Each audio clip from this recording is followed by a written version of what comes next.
Hello दोस्तों, जैसे कि देख सकते हैं ये कक्षा 10 के लिए रसायन विज्ञान है, जिसमें हमें पढ़ना है धातु, अधातु तथा उपधातु के बारे में। आई मीन अध्याय नंबर 3 है, ठीक है।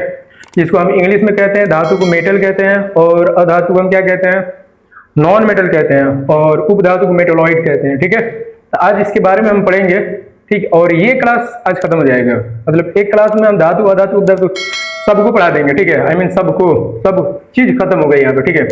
तो वन शॉट कंप्लीटेड है भाई, आप लोग बने रहिएगा अच्छे से। जो लोग नहीं पढ़े हैं धातु अधातु उपधातु आज तक नहीं पढ़े हैं, अच्छे से बने रहिएगा, सबके सब पूरा डिटेल बताया जाएगा, ठीक है। तो चलते हैं फिर टॉपिक की तरफ। पहले सोच लीजिए कि चैप्टर के खुद नाम में क्या है, धातु है, अधातु तथा उपधातु। तो सबसे पहली बात, धातु कहते किसे हैं, ठीक है। हेडिंग बना ले, धातु, ठीक है। आपसे कोई पूछ दे धातु किसे कहते हैं, धातु किसे कहते हैं, तो एक तो डिफिनेशन ये रहता है किताबी कि वे पदार्थ जो इलेक्ट्रॉन को त्याग कर धन आयन बनाते हैं उसे हम क्या कहते हैं, धातु कहते हैं। सही है, बिल्कुल सही है भाई। लेकिन ये बताए, यदि आपसे कोई पूछ दे कि कौन ऐसे पदार्थ जो इलेक्ट्रॉन को त्यागते हैं, फिर तो आपकी हालत खराब हो जाएगी। यहाँ पर भाई यही समझना है हमें, ठीक है। तो देखिए, सबसे पहली बात, धातु का हम दो डिफिनेशन लिखवाएंगे, ठीक। जो आपको सही लगे ना वो याद कर लीजिएगा। वैसे अधातु का भी दो डिफिनेशन लिखवाएंगे जैसे धातु का। पहली बात जो किताब में है वो वाला डिफिनेशन लिखवाते हैं। धातु किसे कहते हैं, तो सबसे पहली बात इसका डिफिनेशन हम क्या लिखवाएंगे, वे पदार्थ, वे पदार्थ जो इलेक्ट्रॉन को,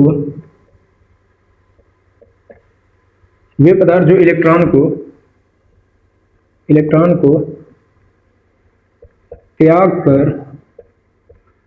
कर धनायन बनाते हैं, धनायन, ठीक है, धनायन बनाते हैं, धनायन बनाते हैं, उसे धातु कहते हैं। सिंपल, बस इतना ही लिखना है। उसे क्या कहते हैं हम, धातु कहते हैं, धातु कहते हैं। उसे हम क्या कहते हैं, धातु कहते हैं। सिंपल, बस ये डिफिनेशन है, ठीक है। कोई भी पूछे आपसे धातु किसे कहते हैं, धातु मतलब मेटल, ठीक है। इंग्लिश इसका लिख कर चलिएगा, ठीक है। इसे हम मेटल कहते हैं, ठीक।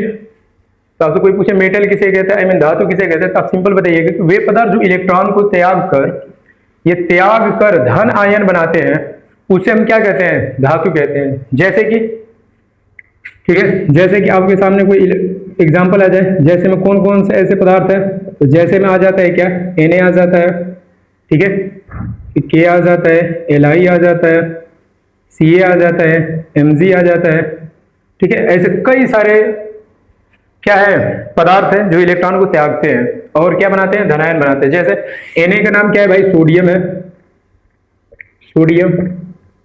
सोडियम एक क्या है, धातु है। ये धातु की एग्जाम्पल हम लिख रहे हैं। ये क्या है, पोटेशियम है, पोटेशियम, ठीक है।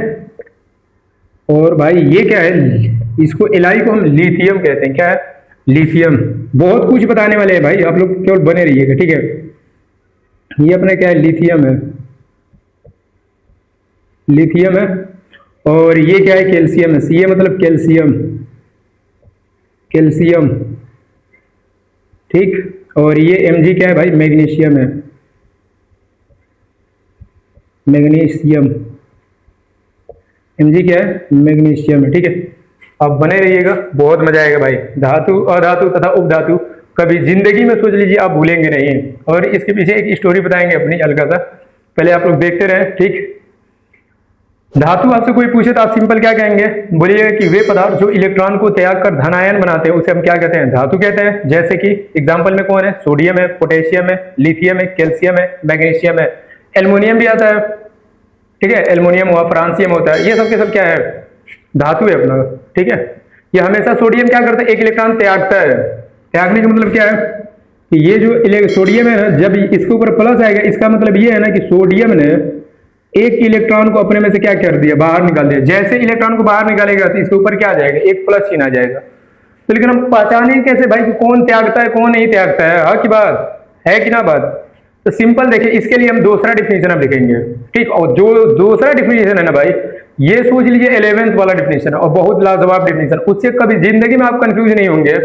ये सब तो सुन लो, रट रहने की बात है भाई। आप कैसे, यदि आपसे कोई पूछ दे तो आप कहेंगे वे पदार्थ जो इलेक्ट्रॉन को त्याग कर धनायन बनाते हैं, यदि आप कह रहे हैं कौन ऐसा पदार्थ है जो इलेक्ट्रॉन को त्यागते हैं, तो फिर आपकी हालत खराब हो जाएगी। यदि आप याद किए रहेंगे इसका नाम रट के, तो भाई आप बता देंगे कि सोडियम है, पोटेशियम है, लिथियम है जो इलेक्ट्रॉन को त्यागते हैं, है समझ। तो भाई यदि नहीं याद रहेगा तो कैसे जानेंगे? अच्छा कैसे ये मालूम चलेगा कि यही सब त्यागते हैं, है ना बात। अब तो कोई पूछे क्यों यही सब त्यागते हैं, क्यों नहीं ये Cl त्यागता है, Cl क्यों नहीं त्यागता है, F क्यों नहीं त्यागता है, Cl मतलब क्लोरीन होता है, F मतलब फ्लोरीन होता है, ठीक है, आखिर में ये सब क्यों नहीं त्यागते हैं, क्यों यही त्यागते हैं सब, है ना रीजन। तो सब चीज जानेंगे, ठीक है, मजा आएगा ये क्लास में, आप लोग केवल बने रहे। ठीक, आगे चलते हैं फिर दूसरे डिफिनेशन की तरफ। आ जाए, ये उतार देखिएगा भाई, ठीक है। दूसरा डिफिनेशन देखिए क्या कहता है। दूसरा डिफिनेशन ये भी सही है भाई, ये कोई नहीं काटेगा, ये लिख देंगे तो बिल्कुल नंबर मिलेगा, जितना मिलने लायक रहेगा पूरा का पूरा नंबर मिलेगा। एग्जाम्पल ये रहे। अब हम चलते हैं जो दूसरा डिफिनेशन है धातु का, उस पर चलते हैं, ठीक है। ट्रिक भी देखेंगे, ट्रिक से भी हम पकड़ेंगे किसे हम धातु कहते हैं, ठीक। क्वेश्चन भी कराएंगे कैसे कैसे पूछा जाता है। देखिए धातु का यहाँ पर दूसरा डिफिनेशन, धातु का देखिए, ये धातु का डिफिनेशन क्या कहता है। ये धातु का डिफिनेशन सिंपल ये कहता है कि बोर बली, ठीक है, बोर बली, इसको बोल बर क्या है, बोर बरी है, ठीक है, बोर बली जिसे कहते पढ़ने में, बोर बरी नाम है इसका, क्या नाम है, बोर बरी के नियम अनुसार, के नियम अनुसार, नियम अनुसार, क्या नियम था हम अभी जस्ट बताएंगे, ठीक है। बोरबरी के नियम अनुसार, बोरबरी के नियम अनुसार किसी तत्व का, ठीक है, किसी तत्व का, किसी तत्व का, किसी तत्व का, किसी तत्व का इलेक्ट्रॉनिक विन्यास करते हैं, ठीक है, इलेक्ट्रॉनिक, इलेक्ट्रॉनिक विन्यास करते हैं, इलेक्ट्रॉनिक विन्यास करते हैं, इलेक्ट्रॉनिक विन्यास करते हैं, इलेक्ट्रॉनिक विन्यास करते हैं, ठीक है। तो अंतिम कोश में, तो अंतिम कोश में,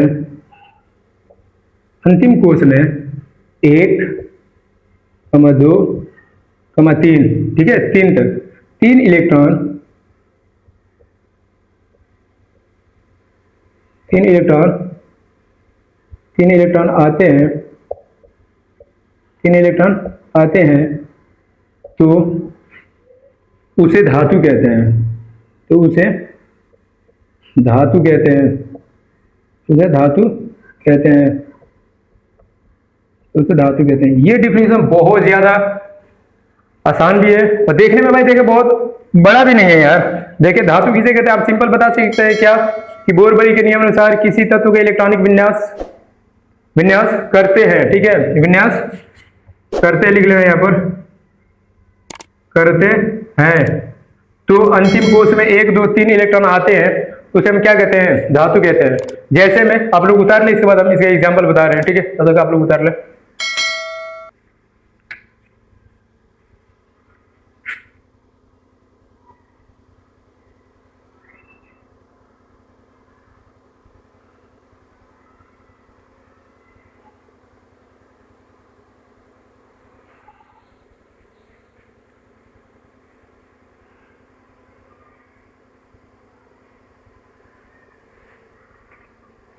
हाँ तो दोस्तों चलते हैं नेक्स्ट, ठीक है, इसके एग्जाम्पल की तरफ। कहने का मतलब ये, इसका एग्जाम्पल देख ले कैसे हम समझेंगे कि जिसके इलेक्ट्रॉनिक विन्यास करने पर क्या क्या आ रहा है, ठीक है। तो ये वाला मिटा दे रहे हैं और इसकी तरफ हम चलते हैं। देखिए सिंपल, ये भी बहुत आसान है भाई। देखिए इस एग्जाम्पल ऊपर हम लिख रहे हैं, ठीक है, समझिएगा बात। इसका एग्जाम्पल कहने का मतलब क्या, बोरबरी का नियम क्या था, सुने सिंपल। बोरबरी ने ये बोला था ना कि किसी भी कोश में इलेक्ट्रॉनों की अधिकतम संख्या जो होती है वो 2n² होती है, ठीक है। और इसके अनुसार इसने कोश के बारे में खोजा था, बोरबरी ने कोश के बारे में बताया था, ठीक है। कोश कौन होते हैं, KLMN जो होते हैं ना, ये कोश होते हैं। कोशों की संख्या 4 होती है, ठीक है। परमाणु नाभिक के बाहर का विशाल क्षेत्र होता है जिसमें इलेक्ट्रॉन निश्चित रूप से पाए जाते हैं, उसे कोश कहते हैं। कोई आपसे पूछे कोश है क्या, तो आप सिंपल बोलिएगा कि परमाणु नाभिक के बाहर का वो विशाल क्षेत्र होता है, बड़ा क्षेत्र, जिसमें इलेक्ट्रॉन क्या होते हैं, निश्चित रूप से पाए जाते हैं, जिनकी संख्या यहाँ पर फिगर बनाने की कोशिश करें और बना के समझाने की कोशिश कर रहे हैं, ठीक है। सिंपल देखिएगा, जैसे मान के चले कि ये अपना नाभिक है, ठीक है। ये अपना क्या है, नाभिक। नाभिक भाई प्लस होते हैं, माइनस में नहीं होते हैं। ये अपना क्या है, परमाणु है। और यहीं से अपना क्या होता है, पहला कोष स्टार्ट हो जाता है। ये के कोष रहता है, ठीक है। ये वाला कौन सा कोष है,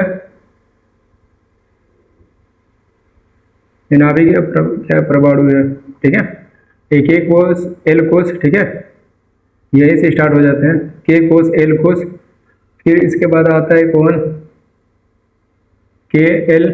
ये कोष का नाम क्या है, एम कोष। फिर इसके बाद नेक्स्ट वाला जो कोष आता है उसे हम कहते हैं क्या, एन कोष, ठीक है।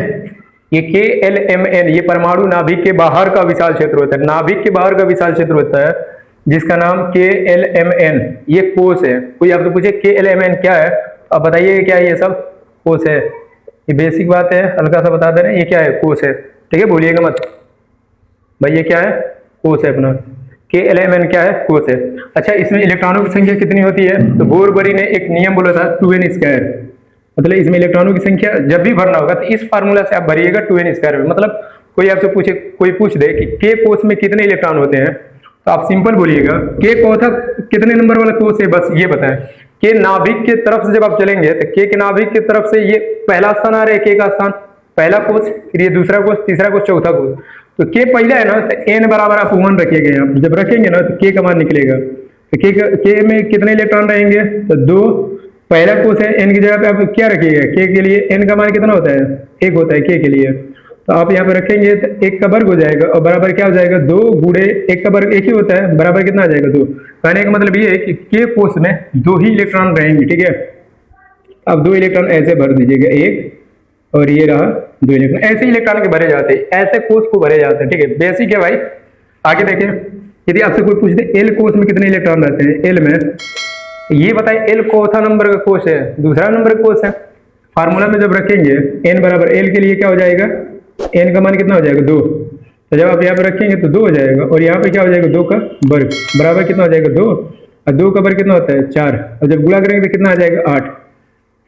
तो इससे ये मालूम चल रहा है कि एल कोष में इलेक्ट्रॉनों की अधिकतम संख्या कितनी होगी, 8 होगी। तो देखिए सिंपल, यहाँ पर 1 इलेक्ट्रॉन भर देने, 1 2 3 4 5 6 7 और ये रहा 8। ऐसे ही इलेक्ट्रॉन को आपको भरना है। कोई पूछ दे आपसे कि भाई एम कोष में कितने इलेक्ट्रॉन होंगे, तो अब बार बार हम निकालेंगे नहीं, डायरेक्ट लिख दे रहे हैं। एम में 2 और तीसरा 3 का वर्ग करेंगे कितना हो जाएगा, 9 हो जाएगा। और 9 दूनी कितना हो जाएगा, 18।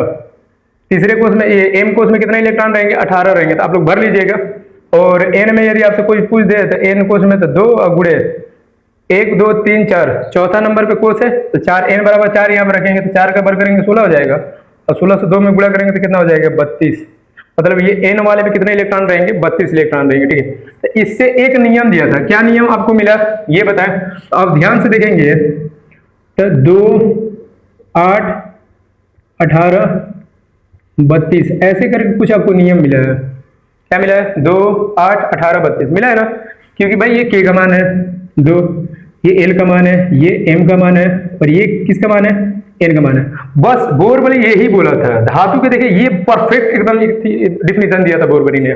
सिंपल ये कहा था ना कि बोरबरी के नियम अनुसार किसी तत्व का इलेक्ट्रॉनिक विन्यास आप कर लें, तकरीबन मेंडली पावर साड़ी में 118 गिन के तत्व है, ठीक है। उनमें आप किसी का भी इलेक्ट्रॉनिक विन्यास कर लें, ठीक है। यदि अंतिम कोष में, अंतिम कोष का अर्थ होता है कि लास्ट में इलेक्ट्रॉनिक विन्यास करने पर, जिसको हम इलेक्ट्रॉनिक विन्यास को इंग्लिश में कहते हैं इलेक्ट्रॉनिक कन्फिगुरेशन, ठीक है। ये बेसिक बोर्ड वाले बच्चों के लिए है, ठीक है। इलेक्ट्रॉनिक कन्फिगुरेशन, ठीक। तो क्या होगा, अंतिम कोष में कितना आएगा, 1 2 3 इलेक्ट्रॉन आएगा। यदि अंतिम कोष में 1 आ जा रहा है तो धातु होगा, आई मीन मेटल होगा। यदि 2 आ जा रहा है तो मेटल होगा, 3 आ जा रहा है तो मेटल होगा, आई मीन धातु होगा, ठीक है। तो 1 2 3 आ रहे हैं तो समझ रहे हो वो धातु है, ठीक। तो आज देखते हैं कहने का मतलब क्या है। इसका एग्जांपल हम ऊपर यहाँ पे लिख दे रहे हैं, ठीक है। एग्जांपल देखें, जैसे कि हम कोई एलिमेंट ले रहे हैं, जैसे परमाणु क्रमांक 3 Li, लिथियम का हम ले रहे हैं। हमें नहीं मालूम कि भाई लिथियम क्या है, धातु है कि अधातु है, उपधातु, मुझे नहीं मालूम, कुछ भी नहीं मालूम। बस सिंपल देखें, नियम बोरबरी के नियम अनुसार इसका इलेक्ट्रॉनिक विन्यास करें। नियम क्या दिया था, 2 8 18 32। अच्छा, इसको कैसे भरना है सिखा देंगे, ठीक है। आप लोग बस इससे आप पकड़ सकते हैं कि कौन सा तत्व धातु या कौन सा नहीं है। ये जबरदस्त बात बताया था बोरबरी ने। देखिए सिंपल, यदि ये भाई एग्जाम में लिख लिया डिफिनेशन लिख के दे रहे हैं, बहुत जबरदस्त नंबर मिलेगा। ठीक है, देखिए यहाँ पर लिथियम है ना, तो लिथियम की इलेक्ट्रॉनिक विन्यास सबसे पहले देखे 3 है। ये 3 मतलब इलेक्ट्रॉनों की संख्या, परमाणु क्रमांक जो होती है ये इलेक्ट्रॉनों की संख्या को भी बताती है। ऐसे में ये प्रोटॉनों की संख्या को भी बताई जाती है और इलेक्ट्रॉनों की संख्या को भी बताती है। ठीक है, जिक्र करेंगे। ठीक है, आप लोग केवल बने रहिएगा। देखिए, तो 3 इलेक्ट्रॉन हमें भरना है, किसके नियम अनुसार? बोरबरी के नियम अनुसार, 2, 8, 18, 32 के अनुसार। कैसे भरेंगे? सबसे पहली बात, सबसे पहले कितना इलेक्ट्रॉन है? 2 भरेंगे यहाँ पे, हमें पहले 2, 3 तक इलेक्ट्रॉन भरना है, 2 भर चुके हैं और कितना इलेक्ट्रॉन की कमी है? 3 लाने के लिए, तो 2 आ गया है और यदि हम 1 इलेक्ट्रॉन भर दें यहाँ पर रख दे तो 3 हो जाएगा, मिल गया। तो 2 के बाद 8 तक, देखिए बोरबरी ने बोला था ना कि पहले 2 आप इलेक्ट्रॉन भरेंगे, किसी भी तत्व का इलेक्ट्रॉनिक विन्यास करें सबसे पहली बात आप 2 ही लिखेंगे। और दूसरी बात जब आप लिखेंगे ना तो ये 8 देख लीजिए, यदि 8 से यदि कम इलेक्ट्रॉन हो गए तो उतना लिख लीजिएगा, यदि 8 से अधिक हो गया तो पहले 8 लिखिएगा। ठीक है, तो देखिए अभी तो 2 लिख दिए यहाँ से, और कितने इलेक्ट्रॉन की कमी हो रही है? 3 करने के लिए 1 आ रहा है, तो यहाँ पर सिंपल आप 1 लिख लीजिए, तभी तो 2 और 1 मिलकर कितने हो जाएंगे? 3। तो ये हो गया बोरबरी के नियम अनुसार इलेक्ट्रॉनिक विन्यास। बस इतना बताओ अंतिम कोष में, आई मीन लास्ट में, ठीक है, अंतिम कोष में कितना इलेक्ट्रॉन आया है जरा देख लो। 1 आया कि नहीं? 1 आया है। अतः लिथियम जो है ना, ये लिथियम Li, ये क्या है? अपना धातु है। ऐसे भी सोच लो कि हम पकड़ सकते हैं, और ये जबरदस्त है, ये यहाँ पर कोई फाल्ट नहीं हुआ। जैसे और एग्जाम्पल ले लो, जैसे कि तुम्हारे सामने आ गया क्या, सोडियम ले लो, 11 सोडियम, इसमें बस हाँ इलेक्ट्रॉनिक विन्यास करने आना चाहिए और सिखा देंगे यार, बने रहे। सिंपल, सबसे पहली बात 11 इलेक्ट्रॉन भरना है। सबसे पहली बात क्या लेंगे यहाँ से? 2। ठीक है, ले लिए। और कितना इलेक्ट्रॉन बच गया? 11 में से 2 यदि आप हटा दें तो कितना इलेक्ट्रॉन बच गया? 9 बचा। अब बताएं नेक्स्ट में कितना इलेक्ट्रॉन भर सकते हैं? तो ऊपर देखिए 8 है, तो यहां पर हम लिख सकते हैं क्या? 8 और 10 मिलकर कितना हो गया? 10। ये 8 और 2 मिलकर कितना हो गया? 10 हुआ। और कितना इलेक्ट्रॉन की कमी है कि 11 हो जाए? 1, है कि 8 2 मिलकर कितना हो गया? 10 हो गए। और यदि 1 इलेक्ट्रॉन मिल जाता तो 11 हो जाता। तो अंतिम में जो 1 इलेक्ट्रॉन जो भरे जाएंगे, ऐसे 18 तक हम इलेक्ट्रॉन को भर सकते हैं। लेकिन यहां पर हम कितने इलेक्ट्रॉन की जरूरत है? 1 ही इलेक्ट्रॉन की जरूरत है। तो क्या जरूरी है 18 भरने की? 1 की जरूरत है, बस 1 यहां पे भर दो। तो देखो 2, 8 और 1, अंतिम में कितना इलेक्ट्रॉन आया? लास्ट में बस चेक करो कितना इलेक्ट्रॉन आ रहा है। 1 आया ना, तो समझ नहीं ये क्या है? धातु है। ये क्या है? धातु है भाई, धातु। ये दोनों के दोनों क्या हो गए? मेटल हो गए। आया समझ? ऐसे ही करना है। यदि मान के चलो सपोज करें, आ जाए आगे देखें, यदि एल्युमिनियम आ गया, 13 एल्युमिनियम होता है, परमाणु क्रमांक एल्युमिनियम का 13 होता है, ठीक है, 13 होता है। अब इसका इलेक्ट्रॉनिक विन्यास करें बोरबरी के नियम अनुसार, तो कैसे करेंगे? 2, इसके बाद 8 लेंगे, 8 2 कितना हो गया? 10। तीसरे में 18 तक इलेक्ट्रॉन ले सकते हैं, लेकिन कमी कितनी इलेक्ट्रॉन की हो रही है? 8 2 10 और 3 इलेक्ट्रॉन मिल जाए तो 13 हो जाएंगे। तो 18 इलेक्ट्रॉन भर सकते हैं, और हमें जरूरत कितनी की है? 3 है। तो बस आप धीरे से यहाँ पे 3 लिख देना यार, क्या चीज की दिक्कत है? 3 लिख दिया, तो जरा गिने, 8 2 10 10 3 13 इलेक्ट्रॉन हो गए। तो अंतिम में कितना इलेक्ट्रॉन आया? ये इसी को कहते हैं अंतिम कोष। अंतिम में कितना इलेक्ट्रॉन आया? 3 आया। तो देख लेना, 1 2 3 आएगा, उसे हम क्या कहेंगे? धातु कहेंगे। तो 3 आ गया। अच्छा, ये भी क्या है तुम्हारे पास? धातु है। क्लियर? चलिए आए आगे देख ले। 12 मैग्नीशियम ले ले, Mg, ठीक है। इसका इलेक्ट्रॉनिक विन्यास करेंगे तो कैसे करेंगे? तो 2, सबसे पहली बात 2 लिखेंगे, ठीक है।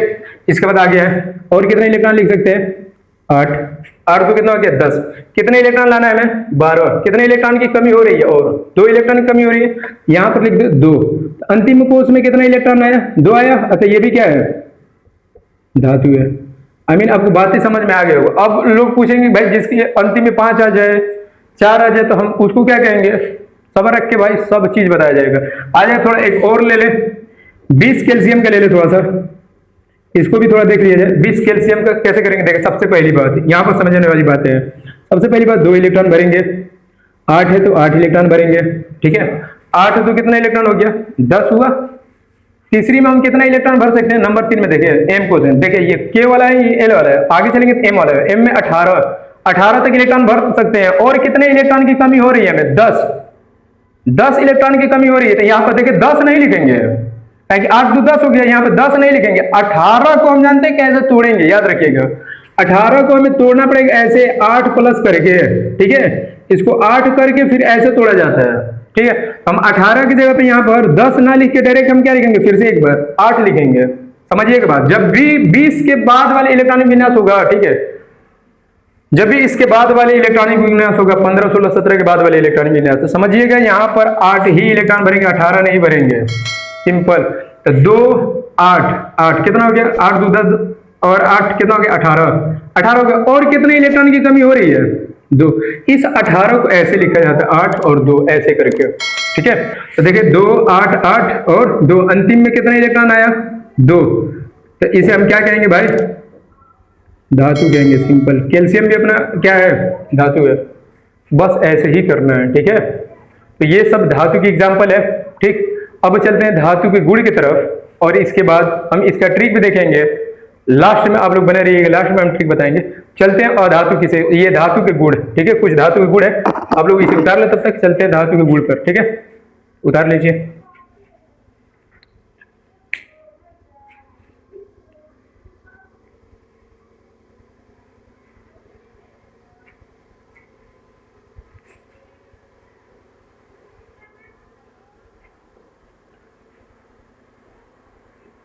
तो चलते हैं फिर नेक्स्ट धातु के गुण पे हेडिंग बना रहे, धातु के गुण, ठीक है।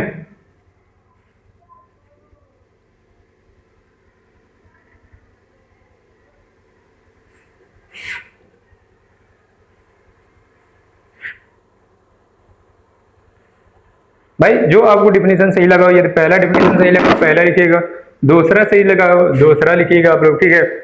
और एक ट्रिक भी बता लेंगे, तो ट्रिक को लिखा नहीं जाता, ट्रिक से पकड़ा जाता है, कौन धातु है, कौन अधातु है, कौन उपधातु है, ठीक है। तो आए चलते हैं धातु के गुण, हेडिंग बना ले धातु के गुण।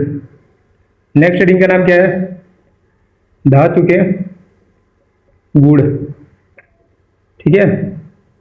अच्छे से बने रहिएगा धातु के गुण में, ठीक है। सबसे पहली बात, धातु के गुण में नंबर 1 गुण आता है कि जितने धातु होते हैं ना, सब के सब विद्युत के क्या होते हैं भाई, सुचालक होते हैं, ठीक है। धातु जो होते हैं विद्युत के क्या होते हैं, सुचालक होते हैं, केवल एक धातु को छोड़कर, ठीक है। लिखवाएंगे आप लोग, टेंशन ना ले। सबसे पहली बात लिखें धातु के गुण में, सबसे पहली बात आप गुण में क्या लिखेंगे,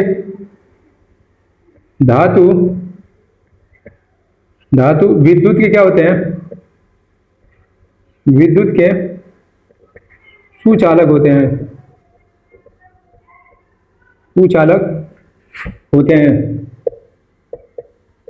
धातु विद्युत के क्या होते हैं, सुचालक होते हैं। धातु विद्युत को क्या होते हैं, सुचालक होते हैं। नंबर 1 पे ये लिखिएगा, ठीक है। विद्युत के सुचालक का अर्थ क्या होता है कि जिसमें से हम धारा को आसानी से प्रवाहित कर ले, उसी को हम सुचालक कहते हैं। तो जो धातु जो होंगे वो आसानी से विद्युत का क्या कर लेते हैं, प्रवाह कर, मतलब उसमें से धारा बहती है आसानी से, उसी को हम कहते हैं कि धातु जो होते हैं विद्युत के क्या होते हैं, सुचालक होते हैं। जिसमें से करंट फ्लो हो जाए उसी को हम कहते हैं कि धातु विद्युत के क्या होते हैं, सुचालक होते हैं। सिंपल इंग्लिश में बोलना हो तो क्या लिखेंगे, metal is a good conductor of electricity. भाई इंग्लिश वाले बच्चे यही पढ़ते हैं कि metal is a good conductor of electricity. कहने का मतलब यह है कि धातु विद्युत के अच्छे सुचालक होते हैं। गुड कंडक्टर ऑफ इलेक्ट्रिसिटी जो बोलते हैं उनका अर्थ सिंपल यही निकलता है कि धातु जो होते हैं विद्युत के अच्छे सुचालक होते हैं। तो सिंपल आप ये भी लिख सकते हैं, धातु विद्युत के क्या होते हैं, सुचालक होते हैं, अच्छे होते हैं, इसमें कोई इति नहीं है। नंबर 2 में आप क्या लिखेंगे कि धातु जो होते हैं ना भाई, धातु ये चमकदार होते हैं, चमकदार, ठीक है, चमकदार होते हैं, चमकदार होते हैं। धातु जो होते हैं कैसे होते हैं, चमकदार होते हैं, ठीक है, चमकदार होते हैं, शाइनिंग होते हैं, ठीक है। एवरी मेटल आर शाइनिंग कह सकते हैं आप। धातु जो होते हैं क्या होते हैं, चमकदार होते हैं। नंबर 3 में आप क्या लिखेंगे कि धातु में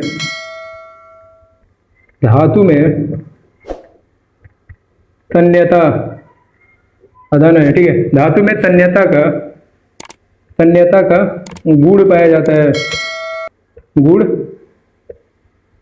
पाया जाता है। धातु में आपसे पूछे किस चीज का गुण पाया जाता है, सबसे पहली बार धातु में तन्यता का गुण पाया जाता है। अच्छा, तन्यता का अर्थ क्या होता है, तन्यता का अर्थ ये होता है ना कि जिसे खींचने पर वो लंबा हो जाए, बढ़ जाए। मीन तो धातु को खींचेंगे तो बढ़ जाते हैं। कुछ धातु ऐसे होते हैं जिसे खींचने पर क्या होता है, वो बढ़ते हैं लंबाई में, लेंथ में इसके क्या होता है, वृद्धि होता है। तो धातु में इसी को कहते हैं कि तन्यता का गुण पाया जाता है। सब चीज XYZ नोट भी लिखवाएंगे, इसमें आप लोग बने रहिएगा। धातु में तन्यता का गुण पाया जाता है, ठीक है। नेक्स्ट नंबर 4 गुण में लिख लीजिए आप। नंबर 4 में ये लिखिएगा कि धातु में अघात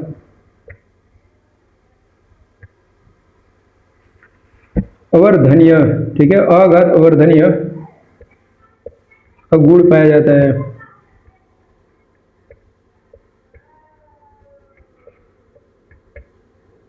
ठीक है, धातु में अघात अवर्धनीय का गुण पाया जाता है। अच्छा, इसका मतलब क्या होता है? अघात अवर्धनीय का क्या अर्थ होता है? अघात अवर्धनीय का अर्थ सिंपल ये होता है ना कि जब आप उसको पीटेंगे ना तो ये चादर की तरफ फैलता है, ठीक है, टूटेगा नहीं, ये फैलेगा। जब इसे आप किसी चीज से मारेंगे हथौड़े से तो ये क्या होते हैं, धातु जो होते हैं वो क्या होते हैं, फैलते हैं। तो उसी को कहते हैं अघात अवर्धनीय गुण पाया जाता है। धातु में अघात अवर्धनीय गुण पाया जाता है। तो ये वेरी वेरी इंपॉर्टेंट जो गुण थे सब चीज लिखवा दिए, ठीक है।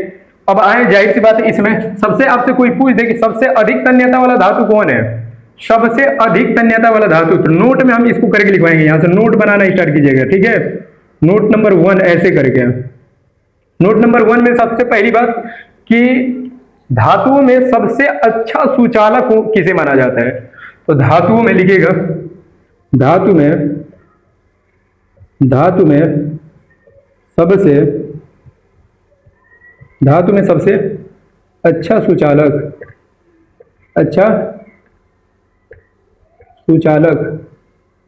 धातु में सबसे अच्छा सुचालक चांदी होता है। क्या होता है?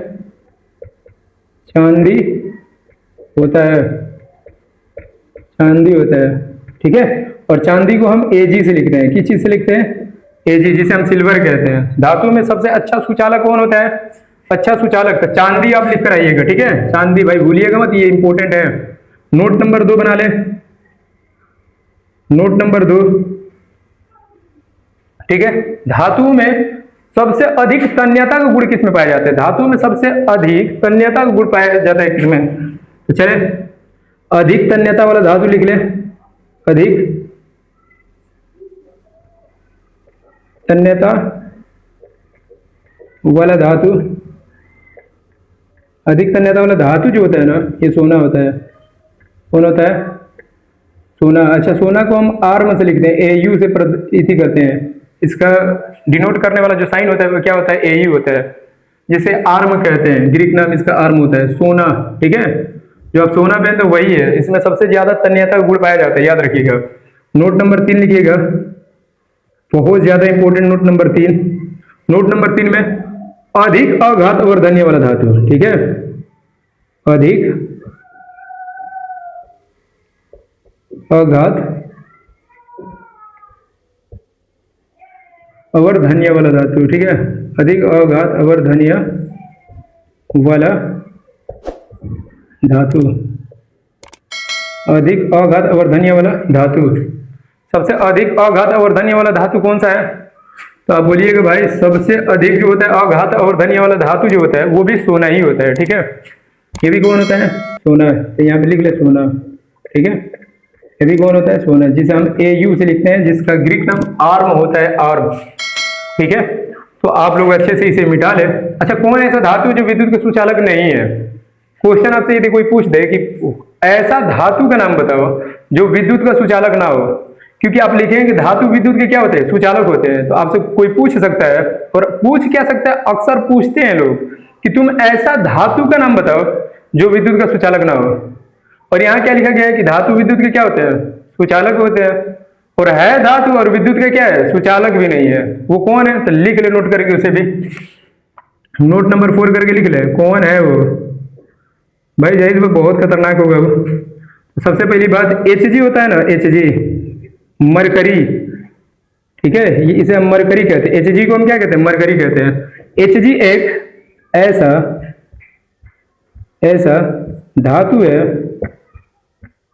धातु है जो सुचालक नहीं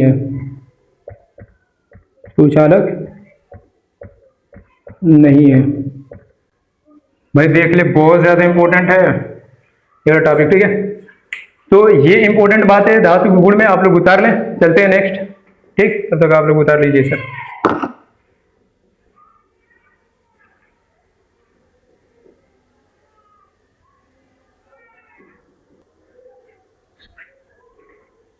चलते हैं फिर नेक्स्ट टॉपिक जिसका नाम है अधातु। ठीक है, सिंपल देखिए इसको हम कैसे डिफाइन करेंगे। वही डिफिनेशन जो धातु में पढ़े हैं, ये इसका उल्टा होता है, धातु का उल्टा होता है अधातु। इसमें क्या लिखेंगे डिफिनेशन में, वे पदार्थ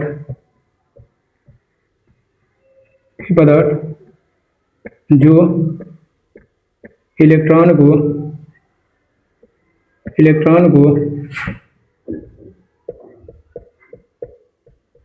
ग्रहण, ठीक है, ग्रहण करके ऋणायन बनाते हैं, ऋणायन बनाते हैं, उसे अधातु कहते हैं, उसे क्या कहते हैं, अधातु कहते हैं। ओके, या दूसरा डिफिनेशन करके लिख ले, लग यार। दूसरा इसका डिफिनेशन क्या है अधातु का, ठीक है।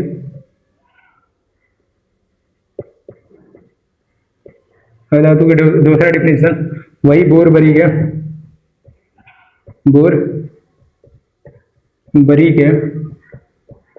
नियम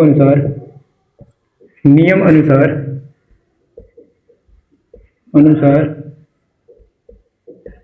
किसी तत्व का इलेक्ट्रॉनिक विन्यास करने पर, इलेक्ट्रॉनिक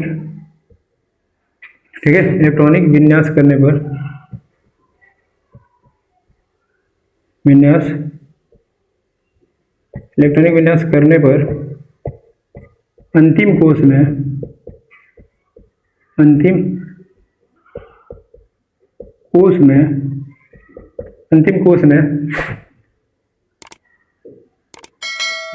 में 4 या ऐसे लिखे 5 लिखे, ये 5 से स्टार्ट होगा, 5 6 7 इलेक्ट्रॉन आते हैं,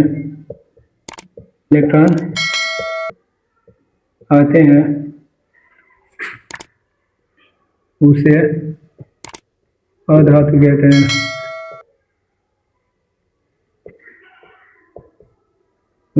कहते हैं। ठीक है, तो ना वैसे जो आपको सही लगे डिफिनेशन आप लिख लीजिएगा। ठीक है, चलते हैं एग्जांपल की तरफ, क्योंकि भाई यदि इसी को हम पढ़ा टाइम बहुत कम बचा है, मगरिब का अज़ान होने वाली है। इसकी एग्जांपल में देख ले, एग्जांपल में चलेंगे तो कौन कौन एग्जांपल आ रहे हैं। तो सबसे पहले बात नाइट्रोजन का देख ले, 7 नाइट्रोजन, इसके मुताबिक, और भाई नाइट्रोजन तो इसके मुताबिक भी अधातु ही है, कोई ये थोड़ी है हम इसके मुताबिक डायरेक्ट कर ले रहे हैं। 7 नाइट्रोजन क्या है, एक अधातु। एग्जांपल देखें, इसका जब इलेक्ट्रॉनिक विन्यास करेंगे किसके, बोरबली के नियम अनुसार 2 8 18 32 के अनुसार। तो सबसे पहली बात हम क्या भरेंगे, 2, 7 में 2 घटक 5 इलेक्ट्रॉन बचा, 8 इलेक्ट्रॉन भर सकते हैं, लेकिन जरूरत की कितनी है, 5 इलेक्ट्रॉन की जरूरत है। तो यहाँ पर हम क्या लिखेंगे, 5। अंतिम में कितना इलेक्ट्रॉन आया, 5, मिला ले। यहाँ पर क्या है, 5 आए, 6 आए, 7 आए अंतिम में, उसे हम क्या कहते हैं, अधातु कहते हैं। अतः ये नाइट्रोजन जो है ये क्या है, अधातु है। अब देख सकते हैं यहाँ पर क्या है, अधातु है। और आ जाए ऑक्सीजन ले ले, 8 O ऑक्सीजन होता है, ठीक है, 8 ऑक्सीजन होता है। इसका इलेक्ट्रॉन विन्यास करेंगे, सबसे पहले 2 भरेंगे, इसके बाद 8 तक इलेक्ट्रॉन भर सकते हैं, लेकिन 6 ही इलेक्ट्रॉन की जरूरत है। तो यहाँ पे क्या लिखेंगे, 6, तभी तक 8 और ये 6 और 2 मिलकर कितना बना लेंगे, 8। अंतिम में कितना इलेक्ट्रॉन आया, 6 आया। अतः ये भी क्या है, अधातु है, सिंपल। नंबर 9 ले लीजिए, 2 और क्या आ जाएगा, अंतिम में इसका 7 आएगा। तो 2 और 7 और 2 मिलकर कितना हो जाएंगे, 9 बना लेंगे। अंतिम में कितना इलेक्ट्रॉन आ गया, 7। अतः ये फ्लोरीन है भाई, ठीक है। ये ऑक्सीजन, ये नाइट्रोजन, ये फ्लोरीन है। एक मतलब फ्लोरीन, ये भी तुम्हारे पास क्या निकल के आ गया, अधातु। और एक मजे की बात हम बता दें कि 6 जो होता है कार्बन, इसका भी कर लें, 2 और 4, अंतिम में कितना आ गया इसका, 4। ये भी एक देखें, ये अधातु है और साथ ही क्या आते हैं, उपधातु भी आते हैं, उपधातु भी है, ये भी लिख लीजिए, उपधातु भी है। ये दोनों में आता है, ये अपवाद है कहा जाए तो। और इन दोनों में कहा जाए कि ये दोनों में क्या आ जाए कि अधातु है कि उपधातु है। यदि इनमें से कोई एक ऑप्शन यदि चुनना है तो आप अधातु बताइएगा, ठीक है। ये अधातु है, क्योंकि अधातु का राजा ही कार्बन होता है। लेकिन बस ऐसा कर दे कि कार्बन कैसा पदार्थ है, तो आप कहिएगा कि यह अधातु भी है और साथ ही में क्या है, उपधातु भी है, आई मीन मेटलॉइड और नॉन मेटल भी है ये। ठीक है, सिंपल। तो ये सारे एग्जांपल है, नाइट्रोजन, ऑक्सीजन, फ्लोरीन और ये क्या है, कार्बन, ये सब के सब क्या है, अधातु है। आप देख सकते हैं और याद भी कर लीजिएगा भाई, इतना काफी है। तो चलते हैं अधातु के गुण, तब तक आप लोग उतार लीजिए।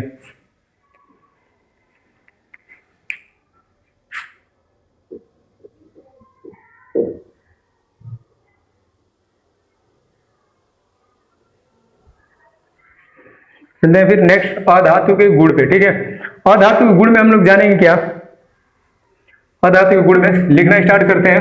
अधातु, सबसे पहली बात, अधातु के नंबर 1 गुण में आप क्या लिखेंगे कि अधातु जो होता है ना भाई, अधातु विद्युत का या विद्युत के, ठीक है, विद्युत के कुचालक होते हैं।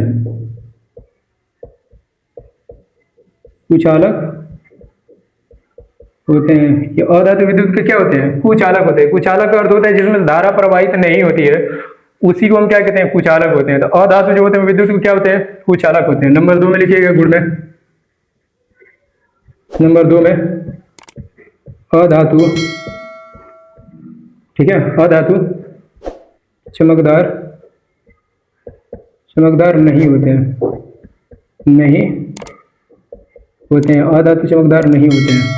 नंबर 3 में लिखिएगा, नंबर 3 में, इनमें, किनमें, अधातु में, ठीक है, इनमें तन्यता का गुण नहीं पाया जाता है, तन्यता का गुण नहीं पाया जाता है, नहीं पाया जाता है, इनमें तन्यता का गुण नहीं पाया जाता है। नंबर 4 में लिख लें आप, ठीक है, नंबर 4 गुण क्या कहते हैं कि इनमें, ठीक है, इनमें अघात अवर्धन्य जो होता है ना, अघात अवर्धन्य का गुण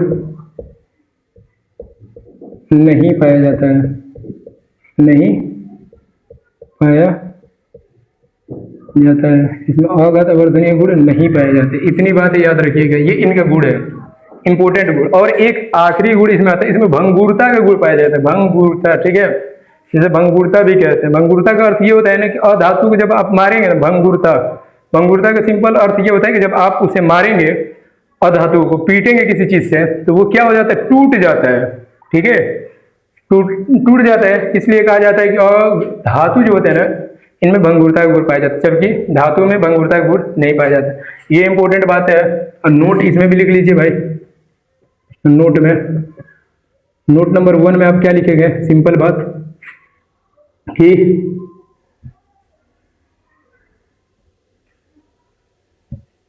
अधातु, अधातु का राजा कार्बन को कहते हैं, ठीक है, ये बात याद रखिएगा, कार्बन को कहते हैं।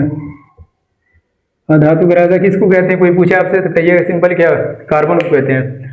अच्छा, नोट नंबर 2 में लिखिएगा, नोट नंबर 2 बहुत ज्यादा इंपॉर्टेंट, ये नोट नंबर 2 है, इस पर स्टार लगा लें। सिंपल, नोट नंबर 2 इंपॉर्टेंट इसलिए है कि ये है अधातु। जो नोट नंबर 2 जो एग्जाम्पल में हम लिखवाने वाले हैं, ये है अधातु, लेकिन ये धातु की तरह व्यवहार करता है, ठीक है, उसमें विद्युत का प्रवाह हो जाता है। वो कौन सा ऐसा धातु है, क्वेश्चन ऐसे पूछा जाता है कि कौन ऐसा अधातु है जो विद्युत का सुचालक होते हैं। आप क्या लिखें, अधातु विद्युत के क्या होते हैं, कुचालक होते हैं। लेकिन हम एक ऐसा एग्जाम्पल लिखने जा रहे हैं, है तो अधातु लेकिन विद्युत का क्या होगा, सुचालक होगा। तो क्या लिखेंगे, ग्रेफाइट, ठीक है, ग्रेफाइट, ग्रेफाइट एक ऐसा अधातु है, अधातु है जो विद्युत का सुचालक है। विद्युत का क्या है, सुचालक है। भाई बहुत ज्यादा इंपॉर्टेंट है, कौन है, ग्रेफाइट। आपसे कोई पूछे ग्रेफाइट, ग्रेफाइट होता क्या है, तो आप देखें पेंसिल, देखें पेंसिल, पेंसिल का जो नील होता है, ये नोक जो होता है ना पेंसिल जिससे हम लिखते हैं, ठीक है, वही ग्रेफाइट का बना, तो वही ग्रेफाइट होता है। और ग्रेफाइट जो होता है विद्युत का क्या होता है, सुचालक होता है, लेकिन है क्या, अधातु। अधातु के एग्जाम्पल में आता है, ठीक है। और रही बात, इतना नोट बहुत है यार, ठीक है, आप लोग कर लें। और ये देखिए, ये लिखे हैं कि अधातु चमकदार नहीं होते हैं, इसमें भी एक अपवाद होता है, ये भी लिख लें, नोट नंबर 3 करके लिख लें। नोट नंबर 3 में अधातु जो होते हैं वो चमकदार नहीं होते हैं, लेकिन हीरा जो होता है, हीरा आई मीन डायमंड, हीरा एक ऐसा अधातु है, अधातु है जो, हीरा एक ऐसा अधातु है जो चमकदार होता है भाई।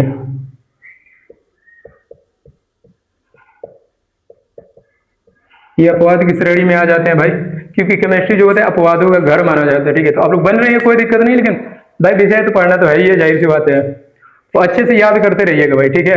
अधातु के गुण है, कुछ नोट है, इतना याद कर लिया भाई। लिख के दे रहे हैं कि आप कोई भी एग्जाम या बोर्ड एग्जाम में यदि आ गया और धातु के गुण, आप 4 गुण लिखिए, इतना नोट लिख लें, भर भर के भाई नंबर मिलेंगे, ठीक है। तो आप लोग उतार लें, चलते हैं उपधातु की तरफ, ठीक है। और ये आखिरी टॉपिक रहेगा।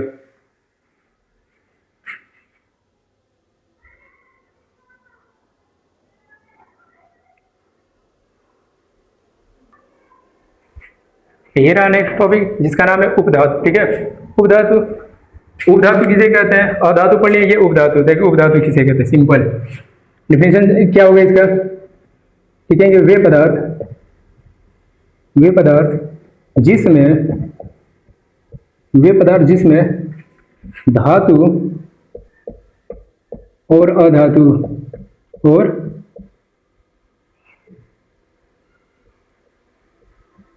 अधातु दोनों के, दोनों के, अरे भाई दोनों लिख दिए भाई, दोनों के गुण पाए जाते हैं, ठीक है। अधातु, धातु और अधातु जिसमें, वे पदार्थ जिसमें धातु और अधातु दोनों के गुण पाए जाते हैं, ठीक है। दोनों के गुण पाए जाते हैं, गुण पाए जाते हैं, पाए जाते हैं, ठीक है, उसे उपधातु कहते हैं।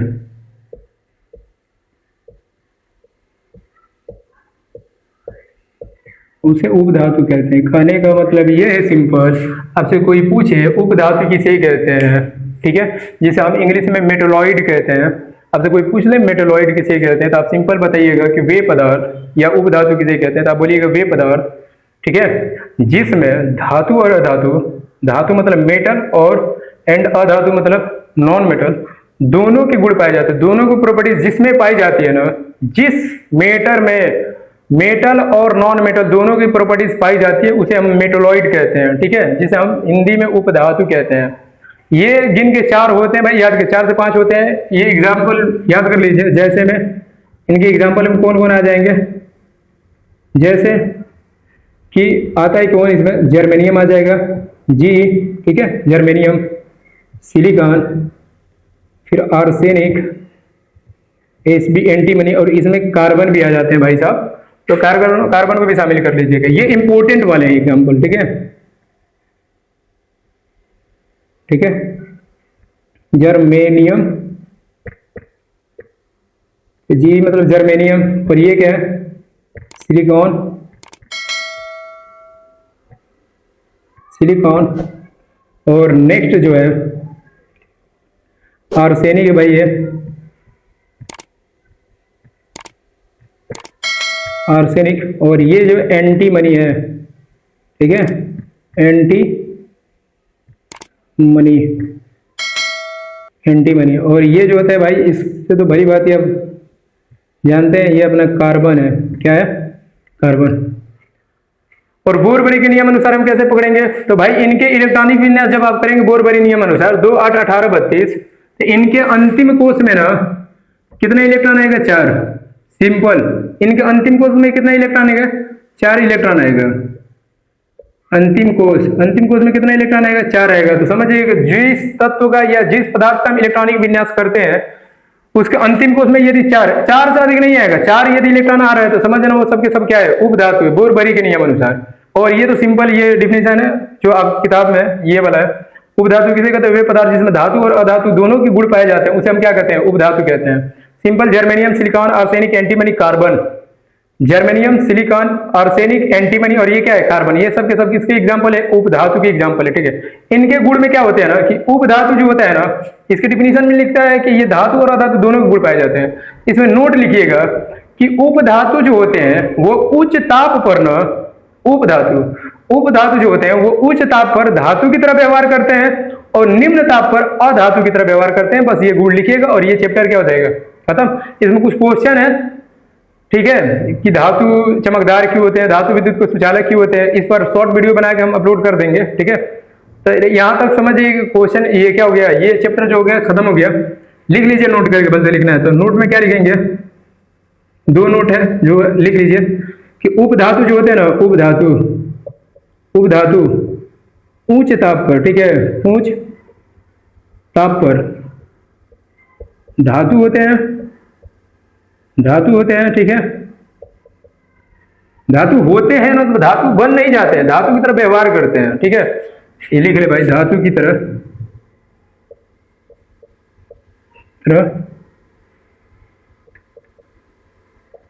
व्यवहार करते हैं। और नोट नंबर 2 में लिख ले कि निम्न ताप पर अधातु की तरह व्यवहार करते हैं।